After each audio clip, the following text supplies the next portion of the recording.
penting nggak sih pendidikan bikin orang cerdas? Polisi yang salah gitu, itu lebih banyak mana yang karena bodoh apa karena jahat?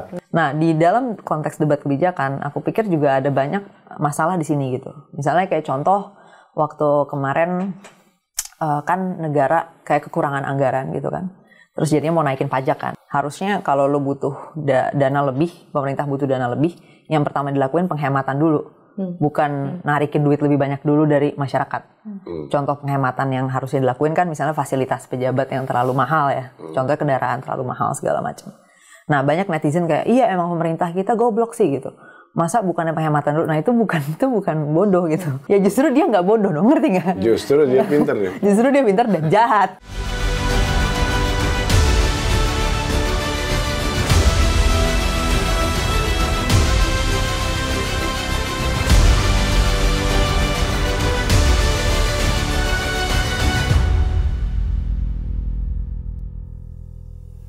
Teman-teman, kalau kita bicara soal sikap kritis, itu penting agar membuat kita terlatih untuk terus pragmatis gitu ya, kemudian tidak mudah menyepelekan sesuatu atau bahkan juga nggak mudah menerima sesuatu gitu ya. Ada hal proses berpikir yang bisa kita lakukan sebagai manusia gitu. Nah, tapi kan untuk kritis sebenarnya juga ada caranya gitu. Gimana biar kita memiliki kemampuan untuk mampu melihat segalanya dengan kritis. Yang mana kalau kata Bang Hamid, bahkan critical thinking dan berpikir kritis itu beda sebenarnya. Iya, critical thinking lebih luas ya, lebih berdimensi. Nanti kita akan coba ngebahas ke arah sana, dan pastinya kalau ngomongin soal logika berpikir dan sebagainya, we're gonna talk about this dengan the Queen of Logic. Hai Queen. Oh my God. Yeah, ada julukan seperti itu ya. Baru ya. Sebenarnya. Mas berapa kali lihat netizen menyebut begitu. Masuk tuh barangnya. Oh udah disebut netizen. Iya, waktu itu sempet kayak lihat di komen biasanya ya. Oh gitu ya. Ternyata gue bukan yang pertama. Oke, kalian Cinta. Thank you guys. The one and only. The one and only. Thank you Mas Hamid. Kayaknya lagi sibuk ini ya. Baru lega banget mengeluarkan buku ini. Ya, baru launching. Sebelumnya sempat hektik banget ngurusin launching. Seneng banget, full house, orang-orang pada datang rame. Mudah-mudahan buat teman-teman yang udah nerima bukunya udah pada baca dan enjoy. Congratulations. Thank you. Nah, tapi sebelum melanjutkan itu, gue emang mau ngasih pahala nih Bang. Oh, makin besar makin bagus. Iya, makanya. Jadi kalau kalian bisa nanya di Telegram Poker ya? Bener nggak? Telegram Poker ya? Iya. Oh, terus terang. Terus terang. Telegram terus terang. Payung besarnya terus terang. Dan ini pertanyaan terbaik, terlogik ya, bisa nih dapat bukunya langsung. Gratis ya? Gratis dari Kania. Oke ya? Baik. Nah, ini kita langsung aja nih ngobrol soal berpikir kritis. Lu sampai ngeluarin buku, judulnya aja nih udah ini ya. Menggoda ya? Menggoda. Provokatif gitu, makanya mikir gitu. Emang lu se-concern apa sih sama pola pikir di sekitar lo deh gitu, orang-orang di sekitar lo dulu deh? Sebenarnya gini sih, kalau dari gue dan Abby ya, co-author gue, untuk pemilihan judul sendiri sebenarnya kita polling. Karena kita juga pengen audiensnya juga ngerasa suka gitu kan dengan judulnya gitu. Jadi kita sempat bikin polling banyak lah di Instagram kita gitu untuk nyari judulnya. Dan somehow kita memberikan banyak pilihan yang lebih manis, tapi orang tidak memilih itu. Jadi orang maunya yang ngegas aja Kak, makanya mikir gitu. Nah, tapi sebenarnya untuk gue dan Abby sendiri, justru kita titik awalnya banget kenapa kita jadi concern dengan mikir itu sendiri generally. Karena kita sendiri yang mengalami gitu dalam hidup kita. Momen-momen di mana kita kurang berpikir itu ternyata dampaknya sangat panjang. Jadi kita justru sering banget ngomong ke diri kita sendiri gitu.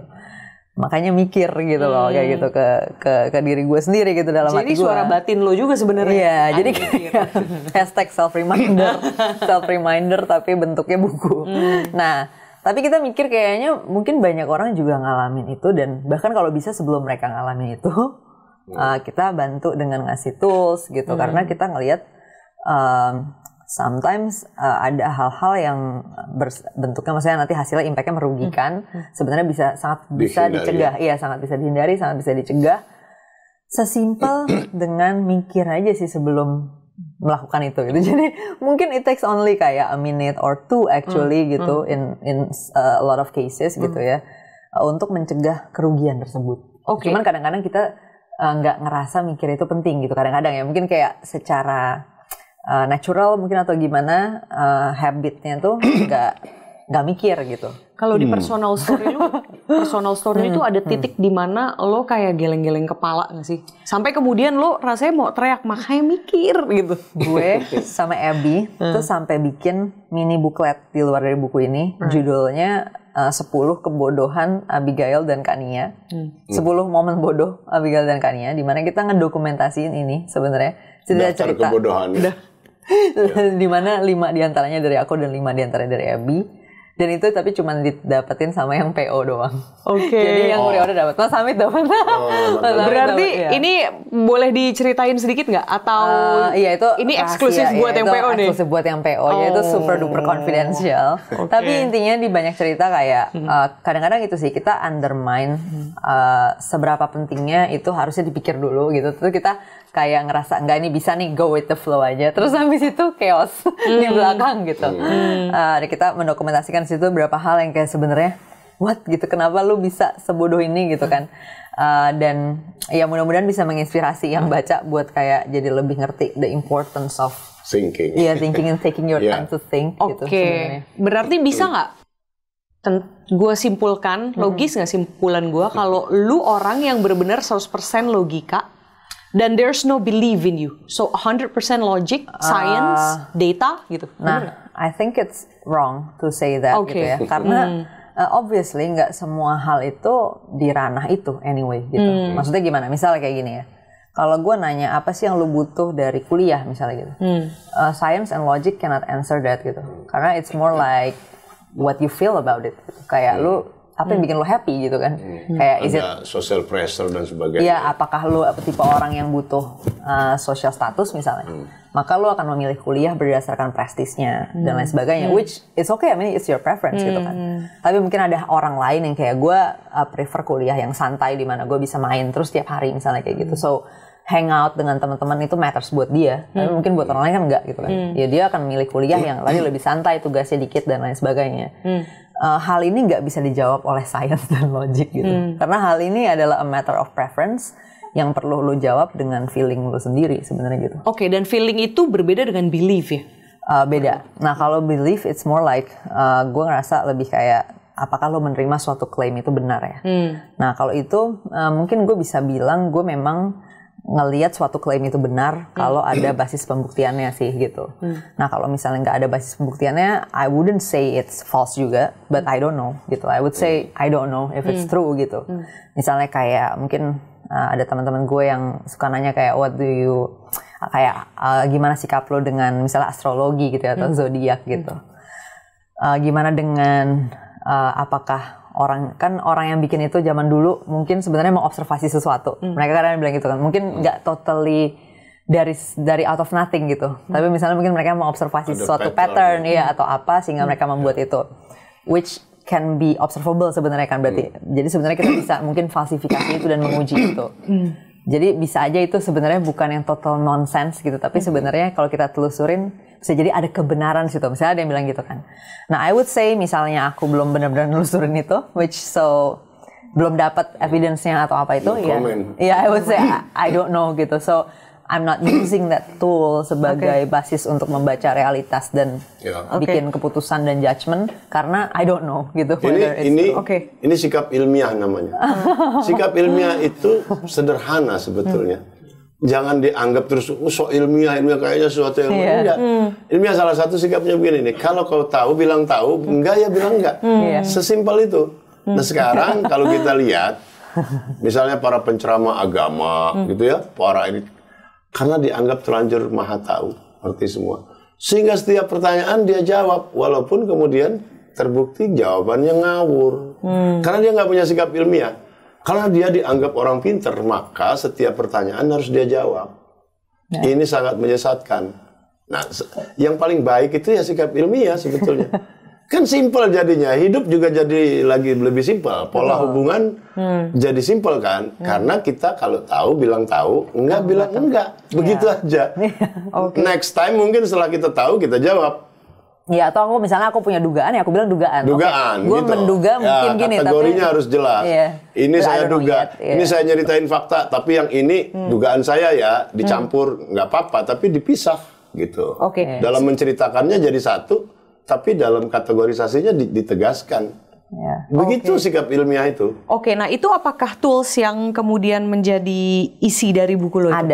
Ada di buku ini. Salah satunya gue bikin scientific mindset lah gitu ya, pola pikir ilmiah. Ini pertama-tama ya, saya mau ucapin selamat. Terima kasih Mas Hamid. Gini, menulis buku itu bagaimanapun susah. Makanya banyak sekali orang pinter yang kita kenal ya, tetap nggak punya karya tulis kan. Memang bagaimanapun susah. Saya nulis 40 tahunan, tetap aja ngerasa susah nulis itu. Jadi ini effort yang luar biasa dan setebal ini bukunya, bagus. Dan terutama juga temanya atau topiknya.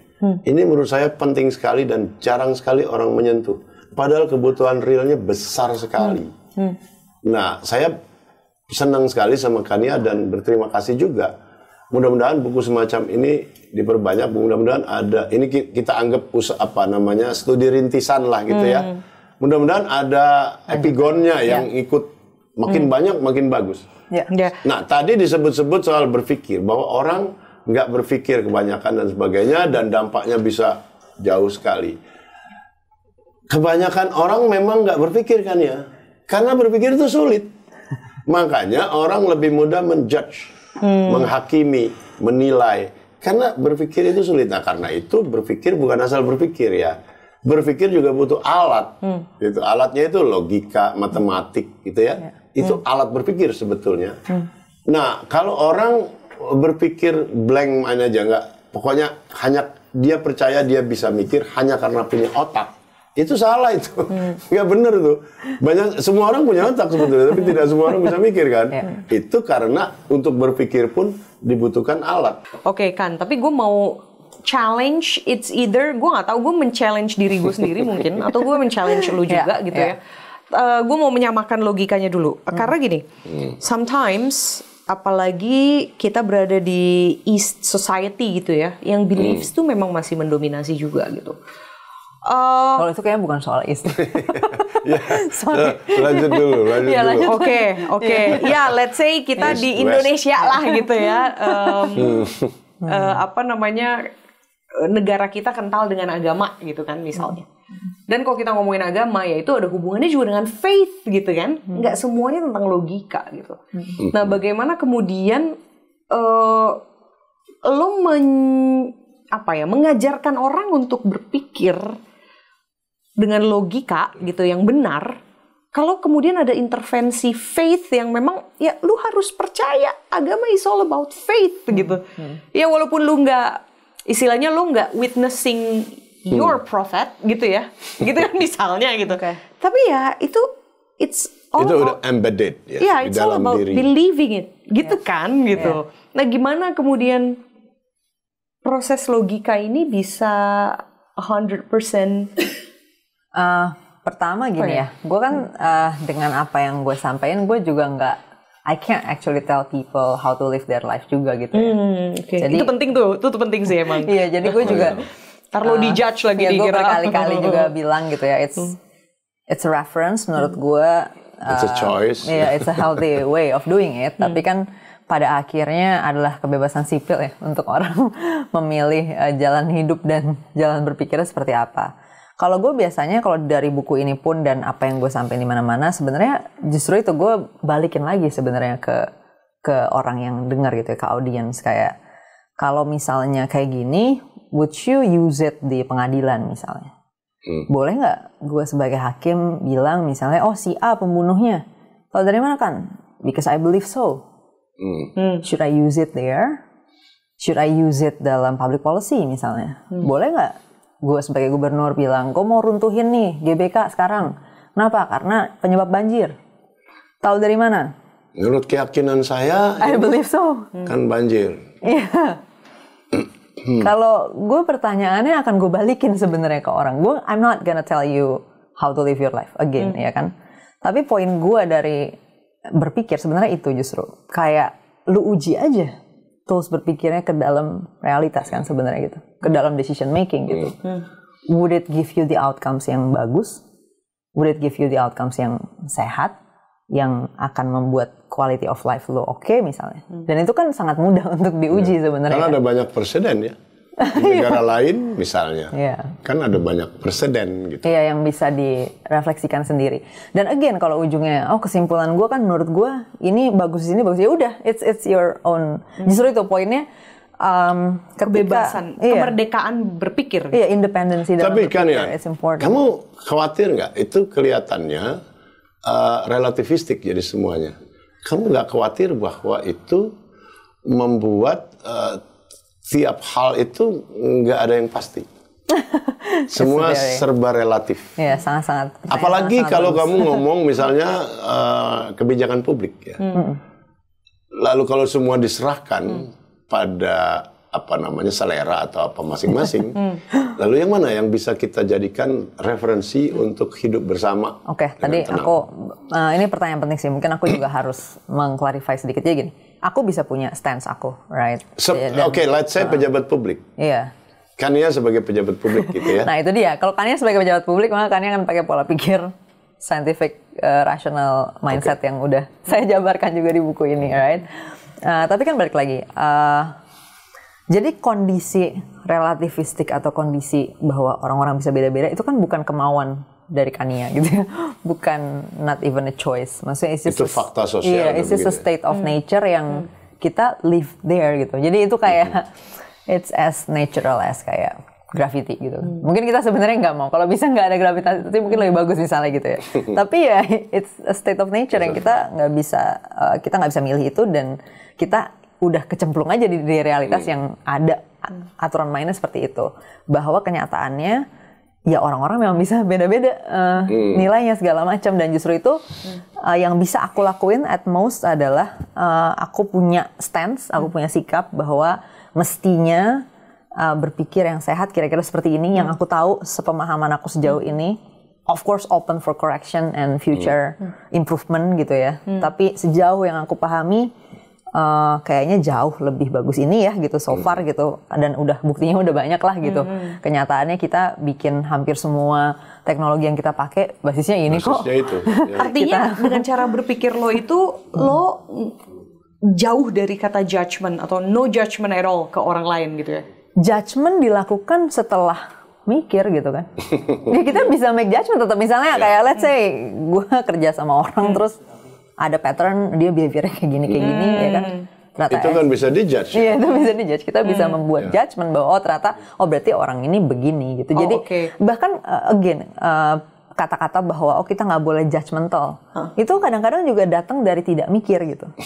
Iya, jadi kalau aku tanya kayak asal aja juga. Iya, judgmental nih definisinya apa nih judgmental gitu kan. Kalau misalnya ada koruptor jahat gitu kan, merampok masyarakat. Iya, masa kita nggak bisa ngejudge? Kita nggak bisa bilang. Kalau itu maka terjadilah relativitas moral yang absolut itu. Totally relatif. Berarti artinya hidup nggak bisa dijalankan sebetulnya. Berarti artinya gini. Misalnya contohnya ya, program makan bergizi gratis gitu ya. Nah, ini menarik nih. Nah, misalnya konkret. Bagi Bang Hamid, makan bergizi gratis tuh gimana Bang? Misalnya buruk misalnya ya Bang, buruk karena A, B, C, dananya nggak ada, maksain apa misalnya gitu. Bagi gua itu baik kok, karena emang anak perlu gitu, dan gak semua orang bisa tuh makan siang enak, bukan enak, bergizi gratis kayak gitulah kurang lebih gitu, nggak semua orang bisa gitu. Yang lo jadikan poin lo dalam buku ini adalah kemerdekaan berpikir itu, bukan yang kemudian lo kayak mengkritisi. Kenapa Bang Hamid bilang jelek, kenapa gue bilang bagus gitu. Iya, jadi actually mungkin lebih dekat ke yang kedua. Poinnya adalah gimana lo sampai ke stance itu. Iya, jadi kayak ketika lo bilang ini baik atau ini buruk, runutannya apa nih gitu. Runutan berpikirnya apa nih. Lebih kayak gitu sih sebenarnya yang disampaikan di buku. Dan lo istilahnya tidak menjudge bahwa kata Bang Hamid buruk, kata gue bagus-bagus aja gitu. Lu nggak sampai sana. Pikiran lo adalah ya Bang Hamid punya kesimpulan ke situ karena proses berpikirnya begini, so it's his opinion and I'm fine with it gitu. Kalau misalnya kita lihat runutan penawarannya emang ya udah valid gitu kan, maksudnya logikanya benar, fakta-faktanya juga benar, ya berarti kan secara bagian objektifnya emang gak ada yang bisa di-refute kan. Maksudnya kecuali misalnya faktanya salah, misalnya kayak Mas Hamid bilang itu buruk karena misalnya bikin orang keracunan misalnya gitu. Tapi sebenarnya faktanya nggak ada kayak gitu ya kan, berarti salah dong. Jadi salah fakta. Iya itu nggak bisa opini masing-masing. Tapi kalau misalnya Mas Hamid mau memprioritaskan gizi, misalnya gizinya emang tinggi, jadi kalau ini nggak tinggi ya buruk gitu kan. Nah sedangkan misalnya Intan nggak memprioritaskan gizi tinggi, tapi gizinya ada aja misalnya. Atau saya mempersoalkan misalnya tepat sasarannya. Tepat sasarannya. Misalnya ada banyak anak yang nggak bisa makan bergizi karena kemiskinan dan sebagainya. Tapi juga faktanya banyak sekali juga anak yang mampu sebetulnya.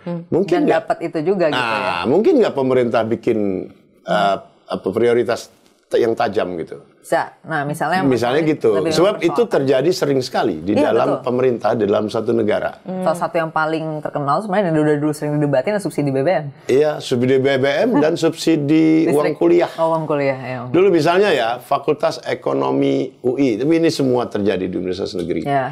Jadi ada orang-orang kaya itu, kebetulan saya kenal, itu saya tahu dia anak kaya. Kuliahnya waktu itu 9.000 perak satu semester.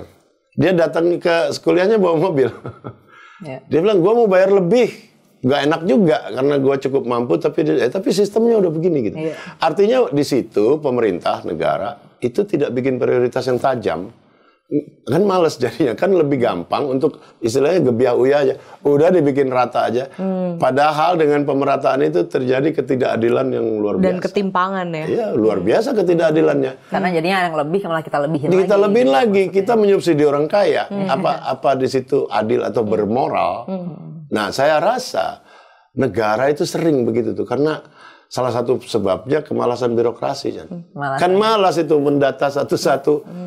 Udah dibikin belum gampang. Sistem verifikasinya gitu ya. Kalau mau terarah harus ada verifikasi. Iya, kan repot gitu. Ya. Nah, let's say itu basis bahwa itu buruk. Nah, bisa jadi Intan ternyata beda gitu kan. Maksudnya gue sih nggak apa-apa ya misalnya. Mau dia nggak tepat sasaran, gue sih oke karena gue justru prefer negara merata aja kalau bikin kebijakan misalnya. Kan nah kalau bagian ini bagian opini memang gitu, maksudnya ya mau gimana lagi gitu ya, beda prioritas gitu. Kayak gitu sih. Nah tapi lo secara umum melihat pengambil kebijakan di negara ini gitu ya, itu pola berpikirnya udah bener belum? Ini penting sekali pertanyaan ini, karena secara anekdotal kita ngelihat kan, kita tahulah banyak sekali yang betul-betul membingungkan gitu loh. Kenapa situasi begini, kebijakannya begini? Kenapa situasi begini, responnya seperti ini? Itu benar-benar membuat kita bingung gitu. Jadi makanya penting sekali ini. Gimana? Iya, sejujurnya kita juga mesti bisa bedain ya, kapan terjadi malice atau kejahatan dan kapan terjadi stupidity, kebodohan. Di buku ini juga aku lumayan panjang ngebahas kadang-kadang kita salah mengidentifikasi ini. Dan itu repot gitu, karena kalau kita mengidentifikasikan bodoh sebagai jahat, kita kira intentional. Padahal dia bukan intentional, dia nggak paham kalau itu konsekuensinya ke situ. Dan sebaliknya, kalau kita kira itu out of incompetence atau stupidity gitu kan, padahal sebenarnya emang dia niat begitu. Nah kan kita jadi nggak tepat merespons orang ini kan atau subjek ini. Nah di dalam konteks debat kebijakan, aku pikir juga ada banyak masalah di sini gitu. Misalnya kayak contoh, waktu kemarin kan negara kayak kekurangan anggaran gitu kan. Terus jadinya mau naikin pajak kan, naikin pajak. Nah kemudian kan ada kritik ya dari orang-orang, termasuk temanku di Malaka, Ferry juga mengkritik bahwa harusnya kalau lo butuh dana lebih, pemerintah butuh dana lebih, yang pertama dilakuin penghematan dulu. Bukan narikin duit lebih banyak dulu dari masyarakat. Contoh penghematan yang harusnya dilakuin kan misalnya fasilitas pejabat yang terlalu mahal ya. Contohnya kendaraan terlalu mahal segala macam. Nah banyak netizen kayak iya emang pemerintah kita goblok sih gitu. Masa bukannya penghematan dulu? Nah itu bukan bodoh gitu. Ya siapa orang yang mau ngurangin kenyamanan hidupnya, ya kan?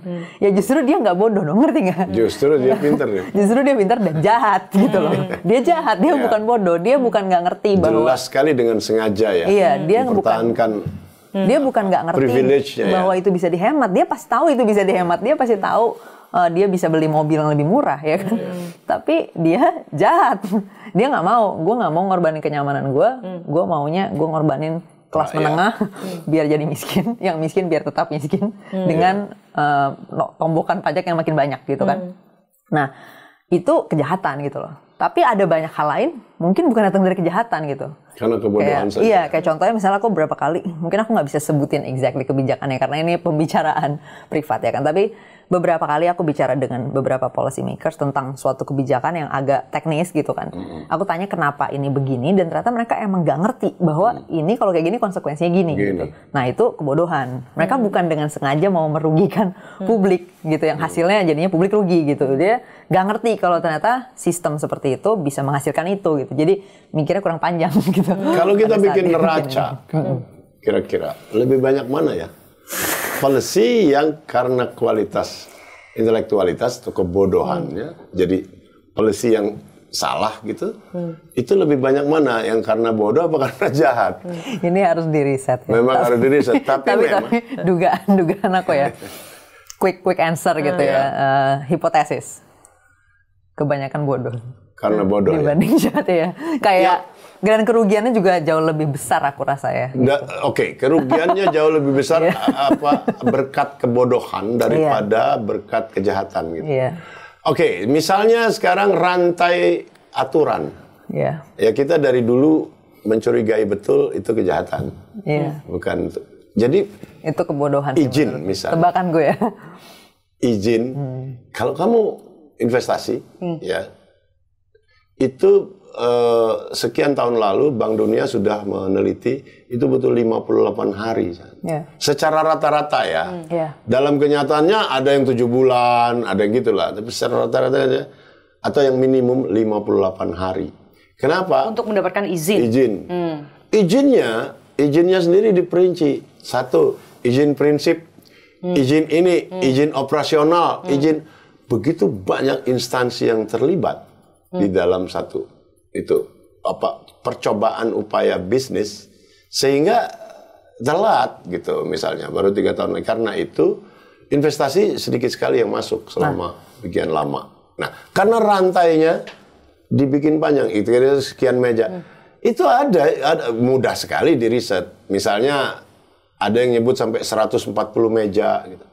Jadi suratmu itu permohonan itu berkelana di kantor, pindah lagi ke instansi lain, dan seterusnya. Lalu ada upaya pemerintah bikin satu atap, ya kayak namanya samsat itu. Kalau di BPKB atau kan samsat itu satu atap maksudnya. Nah investasi begitu juga. Nah maksud saya dalam konteks rantai aturan yang berliku-liku itu berkontribusi gitu. Sudah pasti, cuman isunya kebodohan. Itu karena stupid apa karena malice tadi. Nah, cara mengujinya kalau dari framework yang aku pakai di sini itu dari Cipolla ya. Dia tuh ngelihat gini, simple. Kalau jahat, ada yang diuntungkan. Ada yang diuntungkan secara dan bahkan secara maksimal gitu ya. Nah, kalau bodoh cenderung nggak nguntungin siapa-siapa sebenarnya. Aku terganggu banget waktu pilkada kemarin misalnya. Itu kan banyak banget statement misoginis ya. Janda-janda nikahi pemuda pengangguran. Itu kayak what kind of campaign is that? Gitu kan, itu satu. Tapi kemudian orangnya berani untuk mengungkapkan itu di muka publik. Itu sesuatu yang sangat menyakitkan loh. Janda kaya nikahi pengangguran. Itu se-shallow-shallownya campaign. Itu sih shallow banget.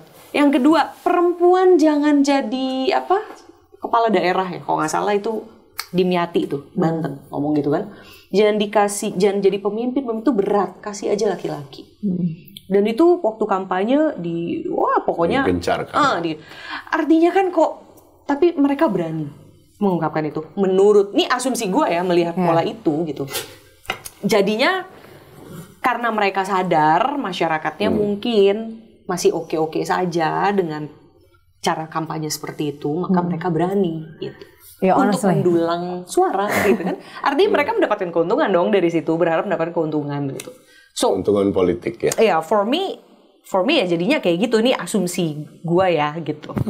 Ya gue nggak tahu nanti netizen bagaimana kemudian berkomentarnya gitu ya di potongan shorts ini gitu ya. Nah itu silakan lu ini analisa tuh, selanjutnya kita bakal ngomongin pola pikir netizen juga sebenarnya. Ini another issue yang juga gue lumayan susah untuk membicarakan ini secara bebas ya belakangan ini gitu.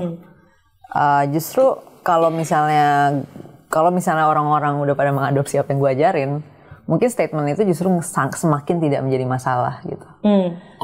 Kenapa? Right. Karena harusnya orang bisa merespons ideas secara lebih rasional gitu.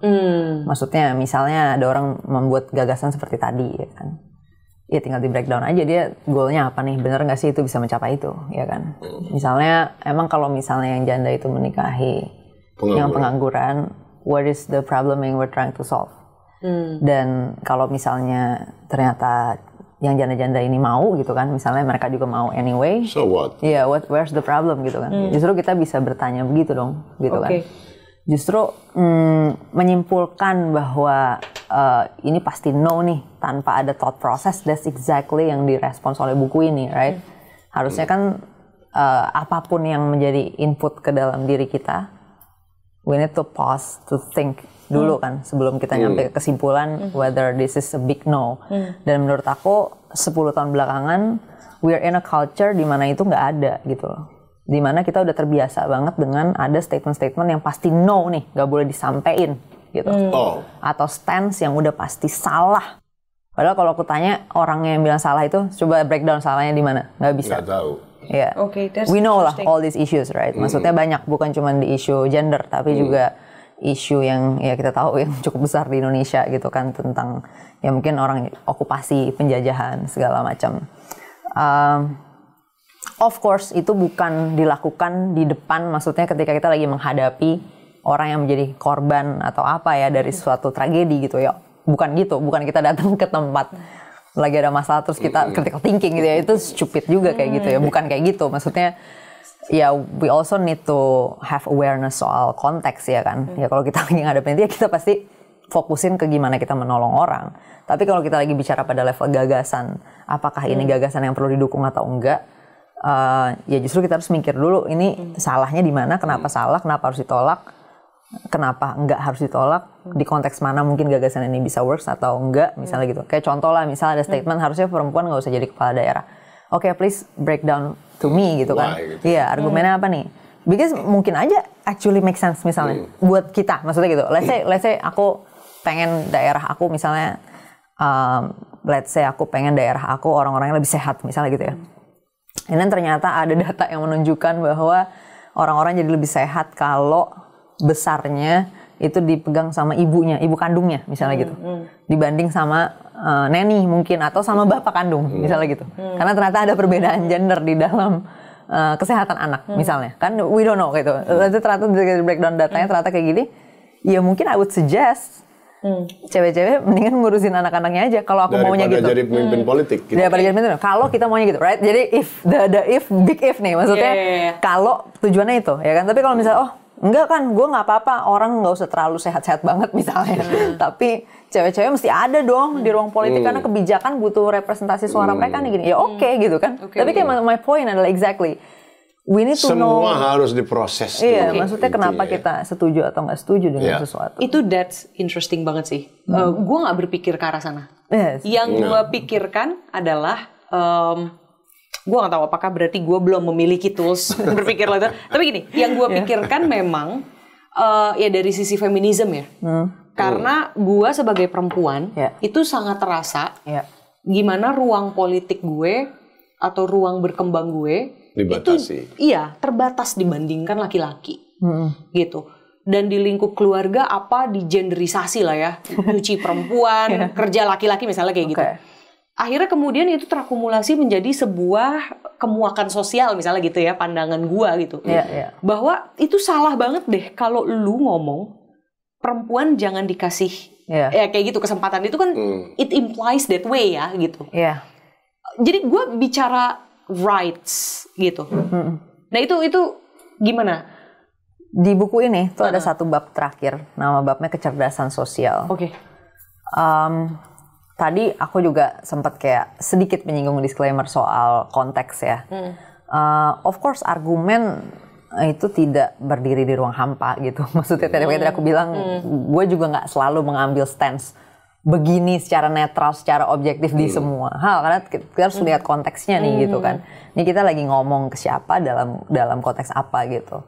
Which is precisely why misalnya ketika isu itu muncul, gue juga nggak tiba-tiba bikin video belain si orang ini ngomong gitu. Exactly, karena gue juga melihat konteks di mana orang nangkapnya gimana, ya kan? Nggak semua orang nangkapnya kayak gue. Gitu. Orang nangkapnya gimana? Kebanyakan orang sentimennya jadinya gimana? Kesimpulan orang jadi gimana? Judgement orang jadi gimana? Dan ketika efeknya adalah jadi membatasi tadi ruang partisipasi segala macam, which is not something that I want gitu kan? Ya berarti gue nggak bisa langsung address substance dari omongannya nih gitu.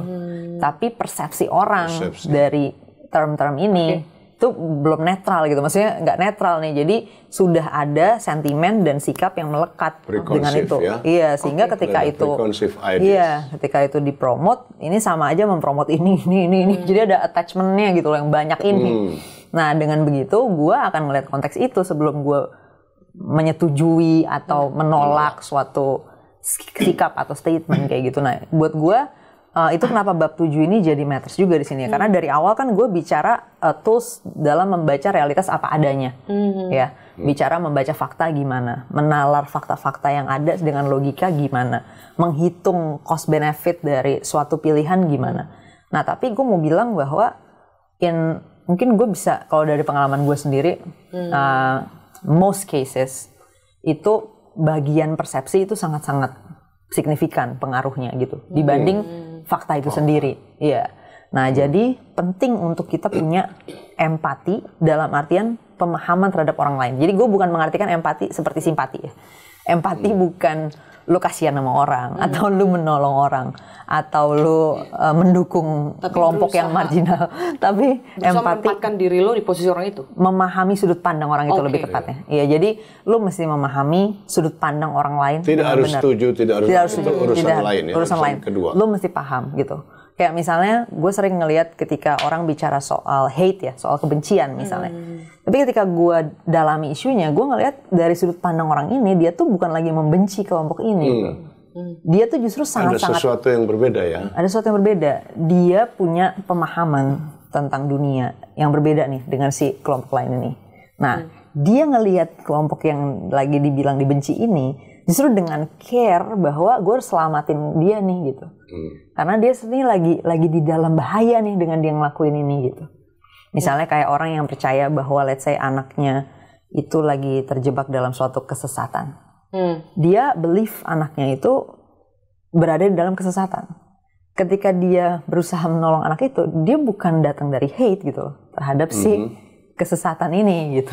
Justru karena out of care, out of compassion, out of love.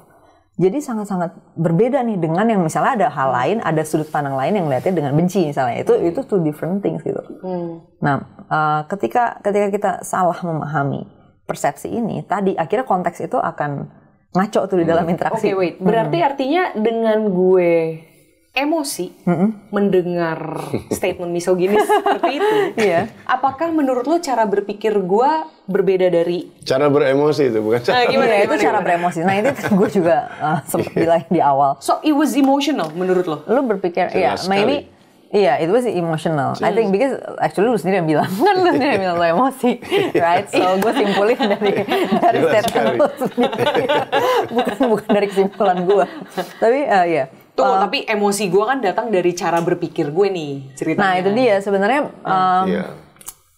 belum tentu begitu ya kan, maksudnya it can be just feelings yang datang dari mungkin experience kita, mungkin background, pengalaman gue pribadi melihat bagaimana semua digenderisasi, gue merasa misalnya, sebagai perempuan kok lebih terbatas gitu, right? Ya, itu. Nah tadi tuh gue mau bilang kan di awal lu sempet nanya kayak apakah berarti lu tuh full blown mikir dan gak ada emosi segala macam kan? Dan gue bilang tadi enggak, that's wrong gitu kan? Relevan nih. Iya, of course.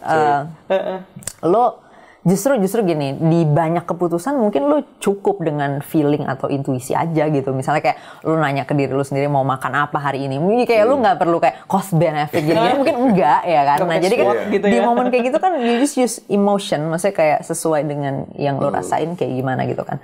Dan kemudian soal menentukan tujuan, misalnya lu actually pakai emotion, kayak apa yang makes you happy atau apa yang bikin lu excited about life misalnya. Itu kan nggak bisa lu pikirin, itu sesuatu yang lu feel gitu kan. Jadi gue selalu bilang bahwa gue ngajak kita mikir bukan kemudian itu dikotomi dan mematikan emosi. Atau feelings, jadi justru ya lu bisa banget pakai emosi lu, dan bahkan lebih pentingnya lagi adalah ketika lu punya tools mikir yang kuat gitu ya, bisa jadi arah emosi lu juga jadi bagus, dan bahkan itu jadi kualitas emosinya meningkat dan jadi amplified akhirnya impactnya. Misalnya kayak lu adalah orang yang sangat care nih untuk menolong orang lain.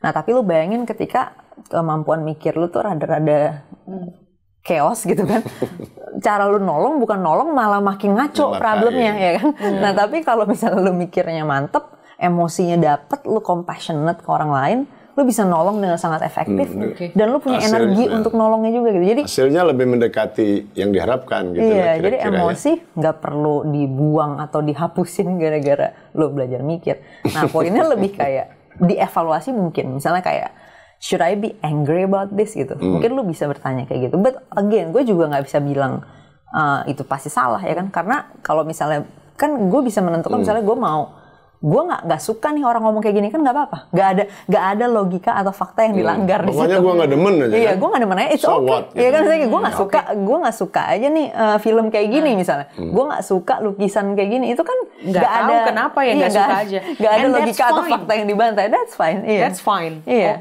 Oke. Iya, tinggal nanti tindakannya apa kan? Maksudnya lu nggak suka dengan tindakan, ini hal lain lagi. Ya kan, misalnya kayak tadi gue nggak suka nih pejabat ini ngomong gini misalnya gitu. Terus rumahnya ditimpukin. What's the action here? Ya kan? Ban mobilnya dikempesin. Iya. Lain lagi ya. Ngelakuin itu, atau lu kayak gue nggak akan milih dia di pemilu, dan gue akan ajak orang-orang buat nggak milih dia di pemilu, itu kan fair democratic tools. Tapi kalau ngelemparin kan rumah dia, that's violence gitu kan. Setidaknya gue mencatat 3 poin nih, Bang Hamid. Pertama, soal bagaimana kita punya jalan berpikirnya, gitu. 2, bahwa berpikir logis itu juga berarti menghargai kemerdekaan beropini dan berpikir gitu, cara berpikir. Either menurut lo cara jawaban lo akan beda sama gua karena pola pikir lo menurut gua agak aneh gitu. Tapi itu the way you think, dan mungkin at some point valid. Gitu. Iya, itu juga ya, terus bisa di breakdown. Itu bisa di breakdown. Gitu. Tapi kemerdekaannya itu yang jadi poinnya. Kemudian yang ketiga adalah ya tadi bahwa kita juga saat lo nggak punya opini apa-apa juga that's fine gitu ya. Kayak nggak suka aja gue gitu. Tapi menurut saya sih sebaiknya orang punya opini dalam sebanyak mungkin hal di dunia ini. Itu konsekuensi saja dari status kita sebagai figur, saya nggak nyebut makhluk ya, susah banget. Organisme. Ya, organisme yang berpikir gitu. Yang salah satu cirinya kan, ciri pembedanya kan binatang lain nggak mikir gitu, nggak mikir dengan cara tertentu maksud saya. Binatang yang berpikir logis dan sebagainya tadi itu hanya kita. Dan kita ini memang hewan, gitu ya, di dalam, kalau bukan masuk animal kingdom, kita nggak bisa dipelajari sebagai eksistensi gitu di sini. Ke dalam, kita masuk dalam rantai makanan juga dalam studi itu. Nah, tapi komentar umum saya begini, semua yang sedang diperjuangkan oleh Kania ini, ya, buat saya ini perjuangan besar. Ini penting sekali. Dan kalau kita dengar uraiannya tadi, kok kelihatannya berpikir itu rumit sekali ya gitu. Sebenarnya enggak. Itu kan penjelasannya yang panjang gitu.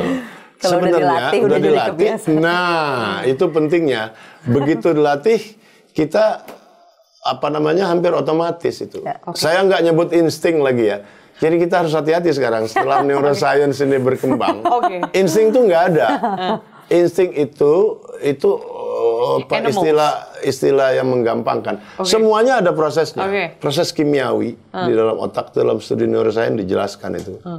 Jadi, lama-lama kalau orang terbiasa gitu, itu cepat saja. Jadi jangan gentar ngelihat kelihatannya syarat-syarat yang ditetapkan oleh kimia itu sama berat banget. Sama kayak masak lah gitu. Kalau kita baru banget belajar bikin rendang dodoran, pasti mikir banget nih kan nih berapa sendok, berapa sendoknya jatuh segala macam. Begitu ada udah sambil ngobrol. Emak kita udah yang cemplung. Sambil ngobrol gitu. Sambil ngeliat sinetron. Enak juga masakannya. Right. Ini gitu. Berarti kalau misal pakai cara pandang yang dari tadi kita obrolin ya. Ini kayaknya kolom komentar di konten-konten tuh sepi gitu. Harusnya bakal sepi nih kalau orang-orang itu menggunakan cara justru itu yang kita harapkan. Gimana? Kita harapkan kan komentar di ruang sosial itu, termasuk media sosial, makin ramai makin bagus, tetapi kan ada syaratnya. Kalau komentarnya berkualitas gitu. Kalau enggak dia kan jadi sampah digital gitu.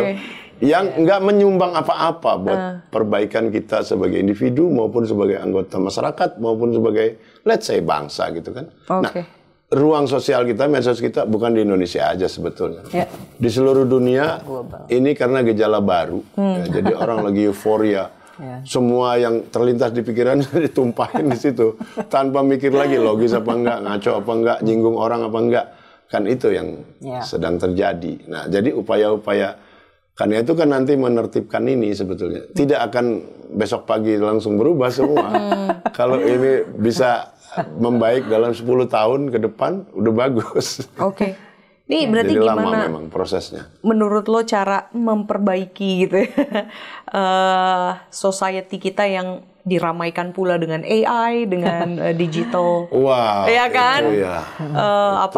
Review di ruang digital lah gitu. Nah ini gimana kemudian akhirnya ada proses proses yang berkualitas lah dalam mengkritik atau memahami sesuatu gitu ya. Whatever gitu. Gue sih sebenarnya berharap step satunya adalah kita bisa sepakat dulu sih bahwa menjadi cerdas dan bagus dalam berpikir itu penting dan itu sesuatu yang kita mau. Karena sayangnya kita belum sepakat di sini gitu. Bahwa sayangnya, itu penting apa enggak gitu ya. Sayangnya ada yang bilang nggak penting. Iya dan masih sering kayak aku dapat omongan yang misalnya nggak penting lah itu belajar mikir, yang penting dapat duit nggak gitu. Padahal dapat duit itu dari mikir gitu kayak gitu. Hal gitu atau nggak kayak Indonesia tuh nggak kekurangan orang pinter kan. Indonesia tuh kekurangan orang bohong besar gitu. Benar. Orang kalau banyak orang pinter kita jauh lebih cepat maju negeri kita. Enggak, itu bohong itu. Kalau pakai tools lo tadi ya, the way you argue pendapat gue yang soal misoginis. Lalu bilang kalau ada orang yang bilang nggak perlu pakai mikir yang penting dapat duit gitu. Itu kan juga sebenarnya masih bisa di breakdown kan. Tentu saja. Bener nggak? Gitu? Justru itu. Ya kan? Bisa aja emang dia nggak mikir asal ngomong aja dapat duit gitu kan. Berarti sebenarnya nggak bisa dong kita menganggap omongan itu shallow. Enggak, bukan shallow poin gue. Tadi kan gue bilang soal sepakat soal kita sepakat nggak nih bahwa kita butuh membangun budaya mikir kan. Poin gue bukan sosial, poin gue adalah ini orang belum sepakat nih gitu. Dan gue pengennya kita sepakat dulu karena kalau misalnya kita baru pembahasan bisa dilanjutkan. Iya sama kayak gini deh, misalnya nih Menteri Kesehatan berjuang keras nih untuk ngajarin orang olahraga supaya kita sehat, tapi kita tuh belum setuju bahwa sehat tuh penting. Gitu loh. Atau itu cara yang baik untuk meningkatkan kesehatan ya. Nah, kalau itu masih perdebatan teknis. Iya, ini tuh lebih kesepakatan tujuannya tuh belum gitu. Jadi kita belum sepakat bahwa misalnya pendidikan, penting nggak sih pendidikan bikin orang cerdas? Nah ini kita belum sepakat gitu loh. Kita belum sepakat gitu. Kita masih mikir misalnya, kalau anak itu sukanya melukis ya udah melukis aja. Sepanjang sekolah melukis aja. Nah pertanyaannya nggak usah ngerti baca hitung. Iya misalnya. Nah ini kan, jadi kita belum sepakat nih bahwa kita nih butuh orang bisa mikir nggak sih gitu, butuh nggak nih orang bisa memproses informasi gini-gini atau enggak. Nah ini tuh harapan aku sebenarnya titik pertamanya, bisa nggak kalau majority atau cukup besar lah setidaknya di kalangan decision makers atau orang-orang yang purchasing powernya tinggi, bisa nggak sih kita sepakat bahwa penting loh buat orang-orang tuh bisa mikir basic gitu kan, basic thinking nih untuk memproses suatu informasi, suatu keputusan. Untuk menuju keputusan ya. Iya gitu, atau enggak. Karena kalau kita belum sepakat di sini, ya berat banget untuk kita bergerak gitu menuju ke sana, karena ya masyarakatnya emang nggak mau ke sana gitu kan. Ya walaupun di konstitusi kita emang kita bilang tujuannya mencerdaskan kehidupan bangsa, tapi sebenarnya kita belum punya pandangan yang sama tentang mencerdaskan itu mau gimana gitu. Gitu. Jadi orang-orang tuh belum, menurut aku sih ya masih banyak belum sepakat. Jadi sekarang sebenarnya kerja aku lebih banyak ngeyakinin kayak di tingkat ini yang penting kok, sangat gitu. Fundamental kalau begitu. Betul, betul. Kamu nggak begini, bikin aja asumsi, karena sebetulnya proses saintifik juga berdasarkan asumsi. Iya, Ya, apalagi misalnya fisika kuantum gitu, kan nggak ada yang bisa dilihat, jadi diasumsikan dengan tentu ada dasarnya, ada model gitu. Nah ini dalam hal ini misalnya bikin aja asumsi, oke kita udah sepakat dulu nih. Iya. Selanjutnya adalah bagaimana caranya, itu lebih. Ya of course, itu kan dikerjain juga, which is why aku bikin bukunya gitu kan. Kalau misalnya aku dari awal asumsi nggak akan ada yang peduli juga kan nggak bikin dong ya kan. Tapi karena aku juga berani berasumsi bahwa ini mungkin udah cukup gede orang yang udah di sini. Udah sepakat lah gitu ya. Iya udah sepakat dan let's try to kayak give my proposal nih. Menurut gue mestinya ini yang menjadi basic. Ya, Oke, gimana caranya berarti yang di buku lo itu? Iya panjang banget. Maksudnya cara berpikir yang disebutin atau? Iya cara bisa membangun pikiran yang seperti yang di buku lo itu. Mungkin kalau gue lebih spesifikin, mungkin dari pola asuh keluarga bisa nggak lo mention itu? Atau dan juga dari sistem pendidikan formal? Sistem pendidikan pasti, tapi mungkin ini rada kontroversial ya. Tapi kalau gue lihat dari pengalaman ya kan, dari pengalaman yang ada di Indonesia dan banyak negara gitu, untuk bisa sampai ke satu titik kemampuan berpikir tertentu, kita mesti lihat gap antara existing culture-nya dengan kemampuan berpikir yang mau dicapai, ya kan? Kadang-kadang ketika kita melihat pendidikan, kita tuh nggak membaca kultur masyarakat yang kita lihat itu. Jadi misalnya kita melihat masyarakat Finlandia misalnya, terus kita pelajari nih kurikulum pendidikannya dia, tapi kita nggak pelajari kulturnya dia di rumah seperti apa. Jadi kita nggak tahu gap antara existing culture-nya dia dengan tujuan misalnya cara berpikir yang mau dibangun itu, gitu. Nah, sedangkan ini sangat menentukan ya kan, si kurikulum ini harus kemana gitu, karena titik awalnya di mana kan ngaruh dong, dia harus dibawa kemana gitu kan. Nah, jadi pendidikan itu jelas penting, tapi kita mesti ngerti juga state of culture-nya nih udah sampai berapa langkah lagi menuju ke situ ya kan. Nah, baru kita bisa mendesain harus berdasarkan masyarakatnya itu satu. Dan yang kedua adalah, ini balik lagi berdasarkan kalau aku lihat dari yang aku amati gitu ya, di pengalaman yang udah dilakuin, belajar itu nggak semuanya bisa voluntary gitu. Belajar itu banyak yang harus dipaksa. Mandatory ya? Iya, banyak yang harus dipaksa. Maksudnya gimana? Ketika misalnya aku adalah orang yang nggak ngerti, misalnya nggak ngerti masak lah, nggak ngerti masak itu apa, isinya masak itu ngapain. Aku nggak mungkin punya interest untuk kayak, gue pengen bisa masak nih gitu. Nah, padahal masyarakat tuh butuh aku bisa masak untuk bisa nggak mengganggu orang lain gitu misalnya, ya kan? Nah, artinya kan di situ aku harus dipaksa dong untuk bisa masak gitu. Nah, misalnya hal seperti itu. Jadi maksanya gimana? Maksanya of course bukan dengan cara kita pakai pecut atau violent gitu ya kan? Ya tapi insentif sistemnya gimana nih gitu. Misalnya untuk memaksa orang punya skill baca misalnya. Ya udah kita bikin aja tes baca untuk semua lowongan kerja misalnya gitu. Jadi mandatory national standardized reading test untuk semua lowongan kerja. Nggak boleh ada perusahaan ngerekrut orang tidak bisa baca misalnya. Nah kan itu contoh di mana kita memaksa.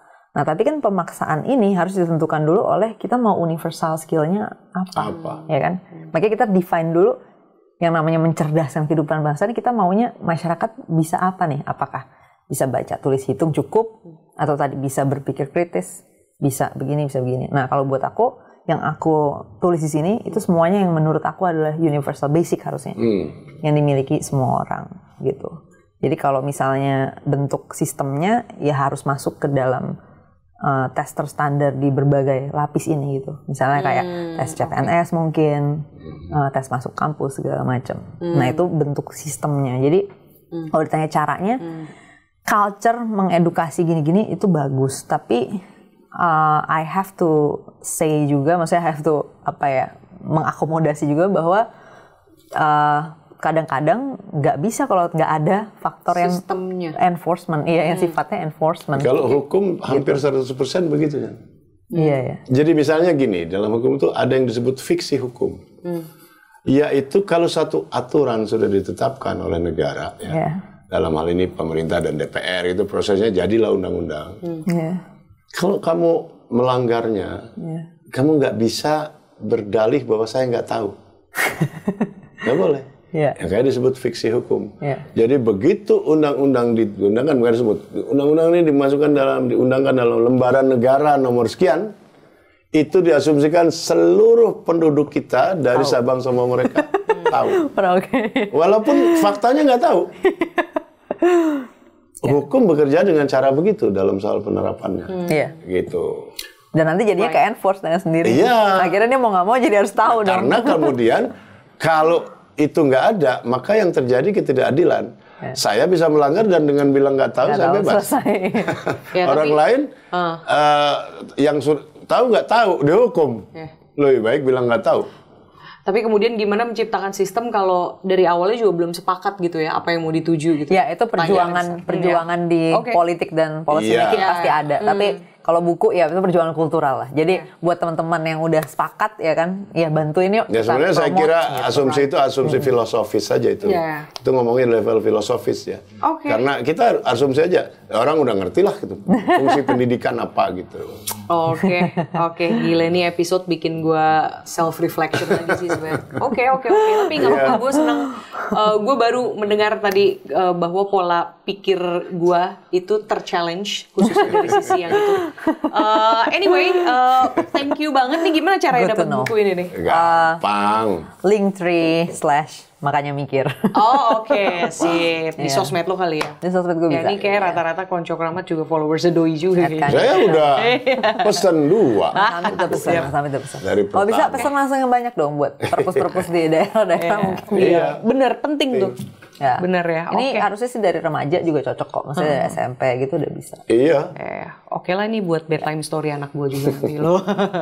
Bisa, cari aja bab yang seru. Oke, kalau gitu thank you ya Kania ya. Bang Hamid, thank you banget. Kita ketemu di Pojok Keramat berikutnya. Bye. Bye.